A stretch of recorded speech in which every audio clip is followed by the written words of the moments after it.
It's one of the hottest fashion events on the calendar, the annual Costume Institute Gala held at the Metropolitan Museum of Art. The red carpet for this event rivals that of the Academy Awards. This year's honorees are Miuccia Prada and Elsa Schiaparelli with an exhibit called Impossible Conversations. And the red carpet proved to drum up much conversation, including model Coco Rocha wearing a Givenchy pantsuit once owned by the legendary Elizabeth Taylor. And here to have a major conversation about all the night's fashion is our celebrity stylist and fashion expert, Phillip Bloch. Phillip, great to see you. Thanks for being here. Good to see you. So this is bigger than the Oscars now. Absolutely. Everybody there owns their dresses. It's society, music, sports, and the jewels are not always borrowed. I have to tell you, the pictures I saw looked absolutely stunning. Let's start. Who are some of your favorites? Oh, well, let's start with Hello Sasha Fierce, Beyonce, who showed up quite late with Andre Leontali, but looking amazing in couture Givenchy, and you could see every bit of her body. It was sort of like, I'm back after baby, right? I am back, and Baby here's my got back. That's totally.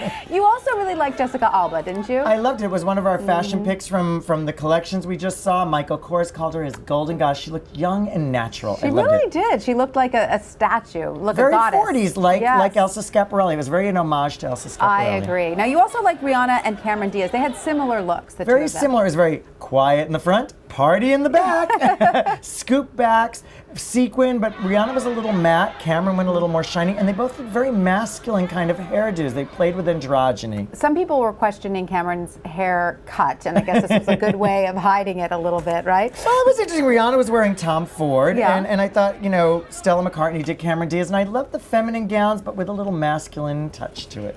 This is a big night for the designers, right? They want the stars to wear their dresses, right? They are begging and pleading and paying a lot of money to get them to sit at their tables because they want them at the table with them, Speaking of one of the hottest stars this summer, Scarlett Johansson, out with the Avengers. Everyone's talking about her. She looked fabulous. And Dolce & Gabbana, it was absolutely beautiful. Off the shoulder, the hair looked a little wilted from the rain, I think. And everybody was complaining about that new tattoo on her arm. She has a new tattoo that we kind of just saw a flash of there. Oh, yeah, it's on the inside, and everybody was like, why did she do that to herself? She's young. She's allowed these mistakes, right? And she is so hot. Look at her. I just love her. I love that effortless glamour. Oh, she looks fantastic. No, she's gorgeous.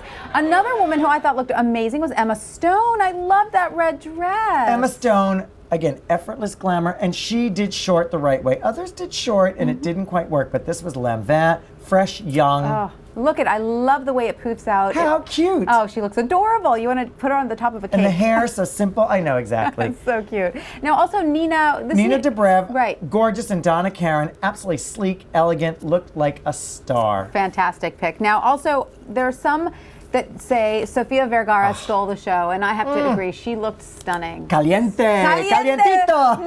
Muy caliente. And she changed her silhouette. Usually she does that same fitted dress, but with the peplum, it was really gorgeous, and this color was soft. Marquesa did the dress, and absolutely gorgeous. And what I love is, she's no young kid.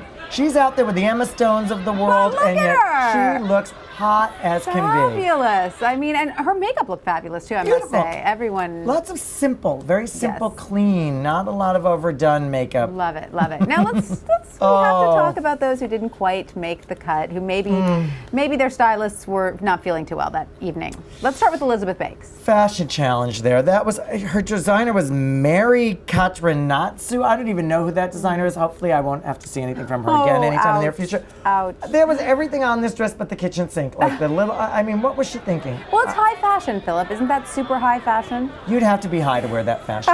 Maybe that was her stylist problem. Love you. Now, what about Kristen Stewart? You weren't a fan of that either, were you? Kristen Stewart, again, this was, you know, one of the biggest designers in Balenciaga, and it just was a mess. The top, the skirt, the shoes. You don't think it looks kind of young and punk, though? Was that the look she's going for? Very young, very punk, but this is a black tie gala where everyone else is in ball gowns. It's at the Met. It's a costume institute. I get it. Costume. You say rise to the occasion. Rise to the occasion. She looked like she was going to a roller derby. Right. And what about Florence Welch from Florence and the Machine? You know, the musicians have to take some risks, right? I totally get it. Now, Florence, she was wearing Alexander McQueen. It was absolutely gorgeous, and that's one of those dresses that on the red carpet. You don't like it? On the red carpet, it doesn't work as well as it does on a runway, as it does in a photo shoot. There, it's a lot. Really? I sort of think it's fabulous. It's a bit like an old Christmas ornament or a lampshade. I love it for that. I get it. But are you going to wear that dress? I won't, but you know what? I like seeing somebody wear it. Exactly. We like to see them wear it. Phillip Bloch, thank you so much. It's so fun talking about fashion with you. Isn't it great? That was a fun night.